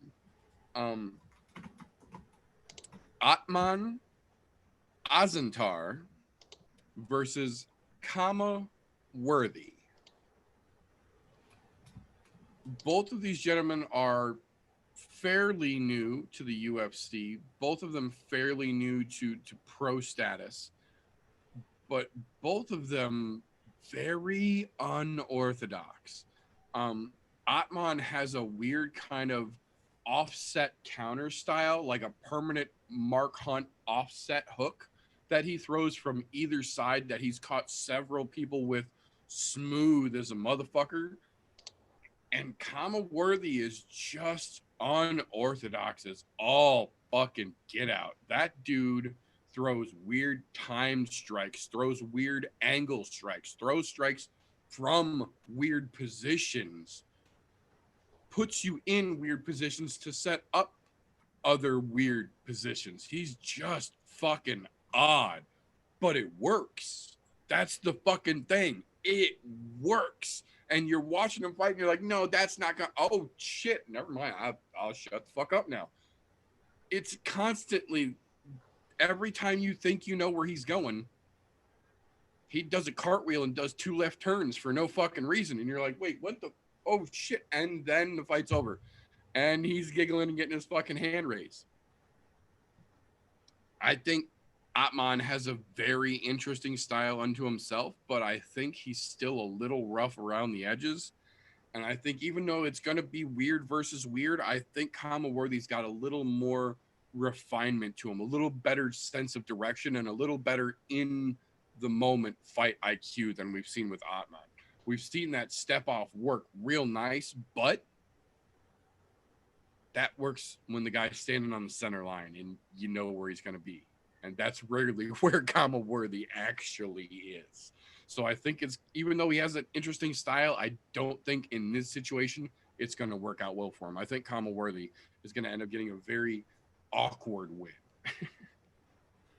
The one thing that worries me about Kama Worthy is he's had his chin tested Yes. several times.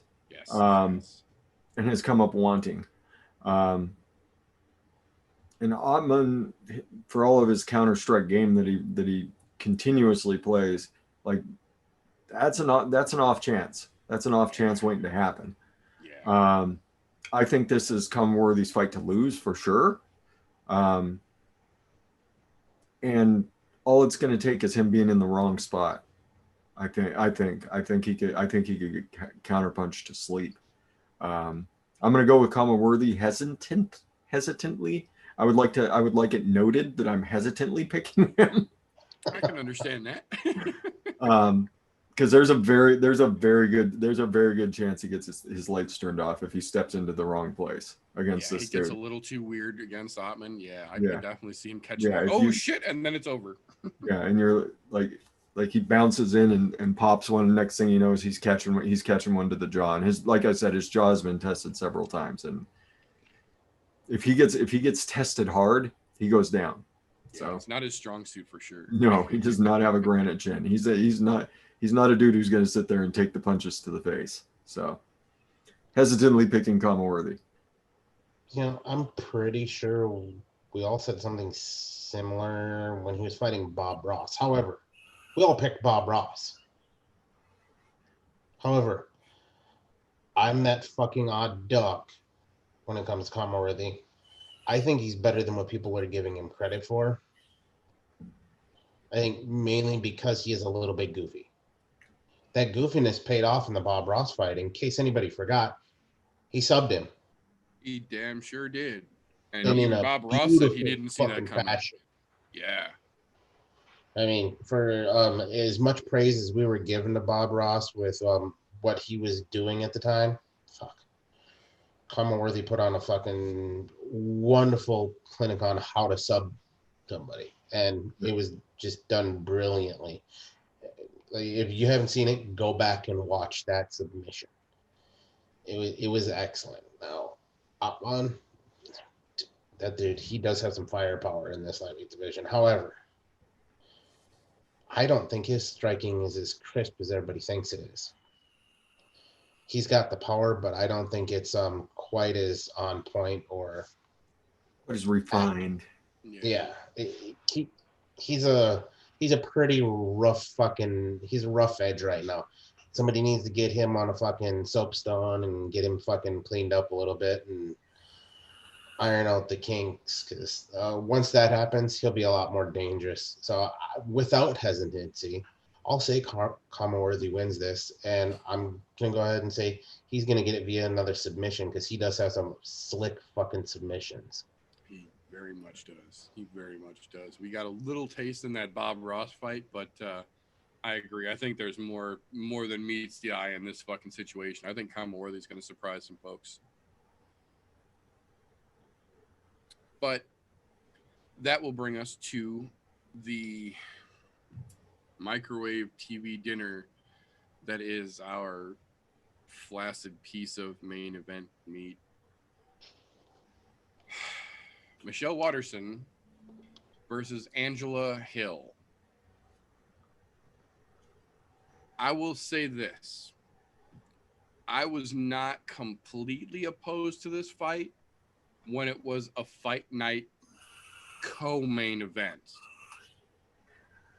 as a setup before Tiago and Glover, because you knew no matter how fucking boring this fight got or how many fucking air punches from 9 feet away we saw through, when it was said and done, we had a legitimate fight that was gonna go off, and it was gonna be fucking excellent. So we just had to wait through this nonsense and we'd be all right. Damn you, 2020. Fuck that one up for us too. Backstreet Boys just don't want us to have nice things. This is not going to be a spectacular fight. This is not going to be a nail biter, edge of your seat, hang on to your horses, shit's getting crazy kind of matchup. This is going to be Angela Hill trying to press forward. This is going to be Michelle Waterson throwing lots of kicks and circling heavy to the left to try and stay at distance. The only thing I think that's going to make this matchup potentially interesting is that Angela Hill is going to want to get right in the phone booth with Waterson, because that's where she likes to stay, is real close to her opponents so they don't have room to work. The problem is Michelle Waterson is a big proponent of grabbing you when you get close to her and flipping your fucking ass to the ground, and she's real fucking smooth with it. Ask Paige Van Zandt. She didn't think she had anything to worry about, and she got flipped on her fucking ass and wizarded into a real bad position that got her choked into fucking unconsciousness. Karate Hottie, for a gal who's known for throwing kicks, has some fucking great submission game that is highly underrated in my opinion. She might not be the best striker. She might be more than willing to stand 8 feet away from you and go, ha! But if you get in the wheelhouse and she puts you on the ground, you're legitimately in trouble for any lady in that division. Angela Hill is going to want to do exactly that. That's almost her game plan to a T in every fight. Take away the range advantage and fight in the phone booth. I think that's exactly how this is going to play out. I think especially knowing how set in her ways Angela Hill is, we can almost bank on her trying to rush forward and put pressure on Waterson. And Waterson has shown time and time again, she thrives on that situation. She's going to send you for a fucking ride, and then you're going to be fighting on the ground where you're not going to like it. I think we see a Karate Hottie submission and end the overkill overhype this weekend. Yeah, Overkill's actually she's riding a little bit of a win streak, isn't she? She's on A 2? lot of decision wins. Yeah. She had Did 2. have a loss though in May against Claudia Gadelia. Gadelia. Yep. Yeah, but she That fought was her like most recent she fight. fought like the next week and won one. Or yeah. Yeah, she came But right still. back after that. Yeah. Yeah. I mean, this is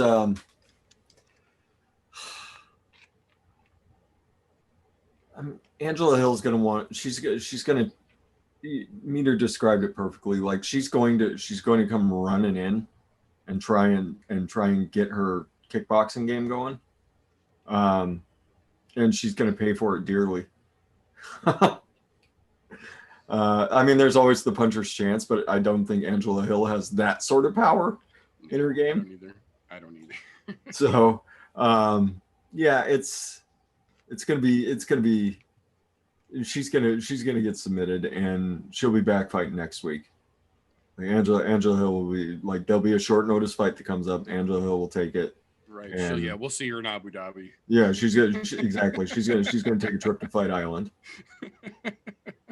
So, I mean, that's how this game goes. You do Dana favors. He gives you interesting fights, and it's an interesting fight. It's not a main event level fight by any means necessary. Because this could, I mean, the other thing that could happen is it winds up against the side of the cage, and they just try and clinch each other to death.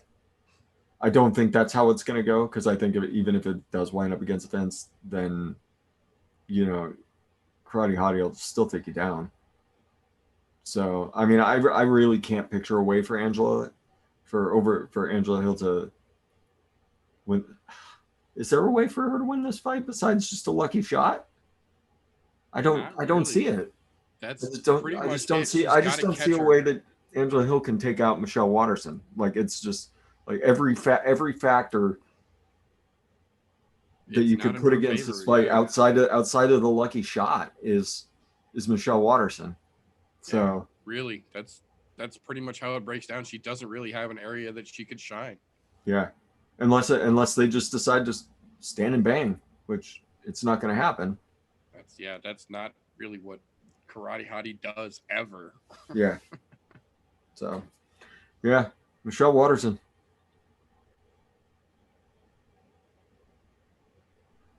You're muted again, TJ. I think the thing that boggles my mind the most about this, how the fuck did Angela Hill get the privilege of fighting Michelle Watterson?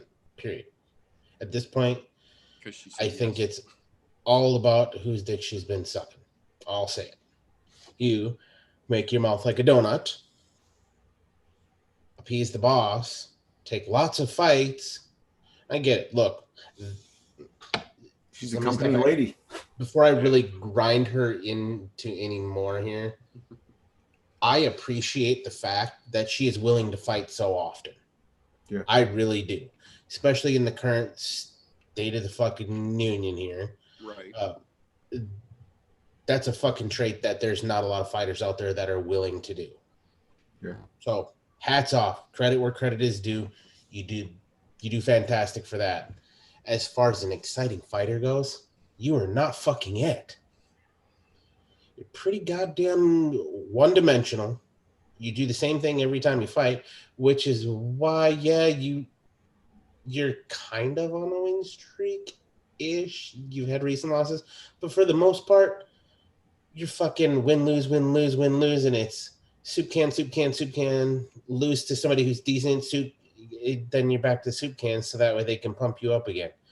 Because as much as I hate to say it, she feels, because of how much publicity the UFC gives her, she feels like a Contender Series fighter that they're trying to stuff down your fucking throat. Not a fan. Yeah. Look, unless she changes her game, just a complete 180, rounds that motherfucker out, she doesn't have a snowball's chance in hell of making it anywhere near the top of the division. I mean, look, Karate Hottie was on a tear. and she lost to Joanna. And she had a fight where I don't think she should have lost, but that was what it was. But anyways, so yeah, she's on the 2 fights kid, which is why she went from title contention spot to fucking ranked number 8. Yeah. But Which, she was it's also not fair. fighting killers, whereas what we're seeing out of Hill, soup can. Oh my God, you fought Claudia Gadelha, you fucking lost. Because that's somebody who is much better fighter than you. Period. I'll say it. Blown out knee and all. She'd still whip your ass. Yeah, I agree. As much as I want to find a good thing to say about Angela Hill and tell her she's got a chance here, I really don't think so. And to be honest, I mean, as much as we talk about how much the Karate Hottie does her kicks, that's because she has a good fucking ground game, so she doesn't have to worry about a takedown. Yeah. Look at how many submissions she's got in the UFC. She's got quite a fucking few. Yeah. There's a reason why she's been a staple on the roster since they fucking introduced the women's strawweight division. For what she is, she's an exciting fighter for what she is. Absolutely. She does get finishes, and you can't ask for more than that. Angela Hill, on the other hand, the only reason she's getting the publicity is because she's fighting so goddamn much. And you know what? Like I said before, I appreciate the hell out of that because you're making fights happen in a world right now where it's hard to get that stuff to come through, and let alone stay together because we've watched shit fall apart in front of our eyes the last couple of weeks here. So, I mean, it was bound to happen and we knew it. But to see her out here and doing that, my hat's off to you. I wish you all the best, but get back down in the unranks where you belong. Yeah. Because to be honest, I think you're no more than a gatekeeper for people that are moving up to the fucking ranked area of the strawweight division. She's not a bad guest commentator either, though. No, not terrible. No, she's good at that. I'll give her that. Yeah. I mean, if she ever decides to stop taking 12 fights a year, right, could be something there for her. Yeah, if she could ever find time for it. I'm not gonna lie. As much as I'm bagging on her right now, I'm glad to see her fight 6 more times this year. Yeah. You know what? Go for that fucking go for the gusto there. You know what? You know what you're in for. Hold the record. If you want people to remember who you are, those are the kind of records you want. Go for it. Go. Yeah, no shit. No, it'll be interesting to see. You never know. The way 2020 goes, we may end up all fucking surprised. There's no telling at this point. Yeah, maybe she learned how to fucking submit somebody or a judo throw. Maybe. Stranger things have happened. She figured out a way out of a full guard. That would surprise me. Wait, right. Did she just get up? Right? Yeah, no shit. Just step out of it. What? What just happened? She's down. She's down again. All right, never mind. Right. Yeah, no. In that scenario, yeah, that would she would get right the fuck put back. Oh, night terrors are happening. Give me a sec. How you doing, night terror, kitty? Yeah. I don't blame her. Okay. Thinking about having to watch Angela Hill versus Waterston, I can understand it. It's okay, Ivana. But you know what? At least we still have a card this weekend. They didn't just completely nix it. So this is absolutely it is what it is. We've got something to watch. To be honest, I'm kind of bummed that the Modafferi Lee fight, that could have been a better main event in my opinion. I completely agree. But I think the thing that keeps that from being the main event, the name. Because Karate Hottie, that's what people know. That's what they don't know her by Michelle Watterson like the rest of us. But I mean, that's what sells that. Hell, to be honest, I would have much rather seen the premier prelim fight. Matt Schnell and Tyson Nam is the main event for this. The premier prelim fight is going to be spectacular as well. Tyson Nam is exciting as fuck. I kind of thought that's what they were going to pull when they moved one up to compensate the main card. I was a little disappointed to see that it was fucking Bobby Green getting pulled up instead of that Tyson Nam match. Shit, you could even put the Brock Weaver, Jalen Turner up there, and that would have been pretty exciting. Yeah, I Because that would have ended the night with a bang, one way or another. Yeah, at least then you know you're going either a for bang and a fireworks fizzler or to just close a out. bang. Yeah. Oh man, I'm telling you. But we do have a shitload of fights going on one way or another this weekend. So Yeah. if you get bored this weekend, it's kind of your own fucking fault because there's more than enough. And even if you miss some, there's more than enough that you can watch on replay. There's going to be plenty of punchy kicky this weekend to keep you guys entertained. And you already know at some point there's going to be a point where we're going to have to discuss how this shit actually broke down one way or another. So we are going to go ahead at this point and call that all for this evening. So before we get on out of here, I do want to take just a moment and thank these fine folks for coming along in the shenaniganry and shit talking with me here. At this point, I think it would be safe to say that folks would be signing on to take place in your congratulatory interim new guy celebration at this point. So if they want to sign up to bring cake and possibly napkins, how would they get a hold of you after the show, Mr. Fresh 03? Well, first thing they can do is they can go over to RJ MMA official, and they can tell him you're a dead man, RJ. You're a dead man. That's right. That's right. Who's rocking that interim new guy belt? This guy. This guy. You gotta come get it back, RJ. Gotta try and come get it back. I've been on the track for Uncle Chael, so I'm lean and mean at this point. So got some big cage traps with Marionberry pies out there because I figure everybody from Oregon likes Marionberries. So I think you have to. We're still hopeful on luring in Uncle Chael. We're not sure, but still hopeful. In the meantime, it's gonna be tough tracking him dragging around a 40-pound piece of metal because that's what the new guy belt is. It's 40-pound piece of metal. So it's gonna be fun. It's gonna be fun. I'm a little worried that it's a little too shiny and he'll spot me and just off into the ether again. Scurry off, yeah. But yeah, if you're looking for me, Fresh03, YouTube.com. That's the easiest place to find me. I'm live all the freaking time. I'm on shows constantly.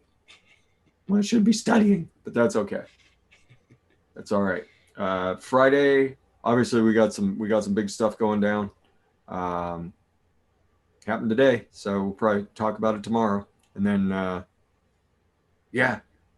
Saturday teach you how to make bathtub e-liquid. And then Sunday it's NFL. It's back. A full day of games. I can't hear that over my Super Bowl champions starting the season off with the first victory of the league in 2020 this year. Right. 34-20 against the Texans. Go Chiefs. Yeah, I expected them to drop 50, but I thought it was going to be higher than that, but we looked fucking spectacular this evening. Yeah. So they met the over/under. Oh, yeah. Yep. So yeah, we got foosball, everybody. We got foosball. Sports is slowly but surely starting to come back, folks. Niners versus Cardinals. I'm so ready. Oh, that's all I got, though. Thank you very much for your time, sir. Always appreciated. Good. And then at this point, if somebody wants to know what the best place to get themselves some socially distanced cheese curds and maybe catch a glimpse of a certain Kenosha crippler from afar, how could they get a hold of you after the show, Mr. TJ? Wednesday nights, right here live on this channel. I'm here 9:30 Central Time. Other than that, shoot me a message on the Instagrams. I'll answer. I don't post on there, but I'll answer a message or talk some shit to you because you said something stupid. Because I like to do stuff like that. But yeah, then we'll give you directions on where to take your stupid ass to go get some cheese curds, and then throw up a pair of binoculars to you and say this is where you need to be to find that Kenosha crippler. Don't get too close. Yeah, He'll chew that arm off. That's right. He'll come at He'll you. beat you with it after he chews it off too. True. Very true. Thank you very much for your time, sir. Always appreciated. that being said, folks, we're going to call that all for this evening. So if you enjoy the type of punchy, kicky shenanigan and shit talking that we get up to around here, give us a thumbs up, subscribe, and if you really like it, share an episode with your friends. We're trying to grow this damn thing. On the other side of that coin, if we're just a couple dipshits sitting in front of a camera, tossing around an interim new guy belt, but not actually knowing what we're talking about, give us a thumbs down. We earned it, and we won't dispute it. But that being said, we are going to call it all for this evening. So remember, don't let ignorance stop you. You can root for anything. Have a great night, folks.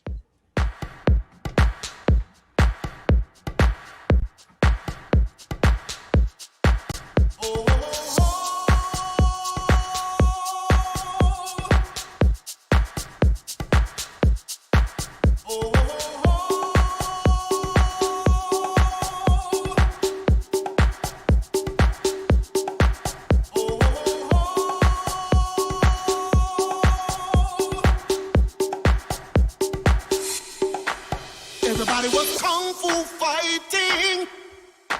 Those kids were fast as lightning. In fact, it was a little bit frightening.